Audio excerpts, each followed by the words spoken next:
ঘৰ নতুন সাপৰতাৰী পলাশবাৰী সমষ্টিৰে হয় আমাৰ। মানে হিয়াৰ আমঠু যিটো জুবিন দা আমাৰ অসমতে নহয় বহু দেশত তেখেতৰ নাম আছে। তেখেতৰ যিটো গানৰ ভাগ ভংগীমা তেখেতৰ মানে বহুত অনুৰাগী। আজি জুবিন দা মৰি যোৱাৰ কাৰণে বহুত মানুহ মানে দুখিত। আৰু মই জুবিন দাৰ নামত মই বাগিচাখন খুলিছোঁ কিয় জুবিন দা অসমৰ নয়নৰ তৰা। আৰু নয়নৰ তৰা হ'লে জুবিন দাক চিৰযুগমীয়া কৰাৰ কাৰণে মই নতুন সাপৰতাৰী গাঁৱত জুবিন বাগিচা নামেৰে এখন মই মানে বাগিচা এখন খুলিছোঁ। তাত মানে বহুত নানান ধৰণৰ খেতি আছে। ধৰি লওক বেঙেনাৰ পৰা পালেঙৰ পৰা লাইৰ পৰা জলকীয়াৰ পৰা ফুলৰ পৰা তিলৰ পৰা সৰিয়হৰ পৰা গোটেইখিনি মই ৰাখিছোঁ।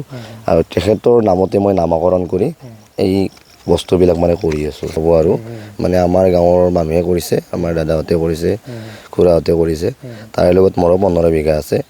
আৰু খেতি মানে আমাৰ এতিয়া ৰঙালাওৰ খেতিও হয়, কিন্তু ৰঙালাওটো আজিকালি মানে গৰুৰ মানে বিৰাট অত্যাচাৰ। তাৰ কাৰণে মানে সৰিয়হটো কৰে। কিন্তু মই ইয়াতে আধা বিঘা ৰঙালাও কৰিছোঁ। আৰু লগতে মানে মই আলুও 2 কুইণ্টল পুতিছোঁ। আৰু তাৰে লগত জড়িত মানে হৈ আছোঁ, অলপ মানে লাগি আছোঁ। তাৰে লগত মই ধানৰ খেতিও কৰিছোঁ 19 বিঘা। তাত মানে জহা, ৰঞ্জিত, বাহাদুৰ সেই খেতি কৰিছোঁ। আৰু খেতিৰ লগত মানে সৰিয়হখিনিও কৰি আছোঁ, লাওখিনিও চাই আছোঁ। আৰু মই যিখিনি ৰঙালাওখিনি যেতিয়া সৰিয়হখিনি উঠিব তেতিয়া লাওখিনিৰ মানে গৰুই নাখাৰ কাৰণে মই আপোনাৰ হেৰি কৰিম মানে কাটা তাঁৰৰ বেৰা মাৰিম বুলি ভাবিছোঁ। মানে খৰচ হ'ব, কিন্তু এটা কথা কি আমাৰ যদি চৰকাৰীয় যিটো বিভাগ মানে আমাৰ কৃষি বিভাগে যদি আমাক যদি সকাহ দিলে হয়, মানে ধৰি লওক আমাক পানীৰ ব্যৱস্থা লাগে। পানীৰ ব্যৱস্থা থাকিলে ৰঙালাওত পানী দিব লাগে, সৰিয়হত পানী দিব লাগে। আপুনি কিবা সুযোগ সুবিধা পাইছে নেকি? সুযোগ সুবিধা এতিয়ালৈকে মই পোৱা নাই।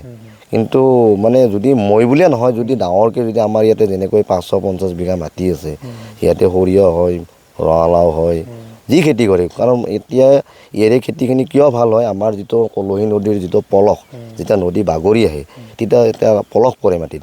আৰু পলসটো মানে খেতিৰ বিৰাট উৎকৃষ্ট মাটি। আৰু তাত যদি পানীৰ যদি অলপ ব্যৱহাৰ কৰা হয় তেতিয়াহ'লে খেতিবিলাক ভাল হয়।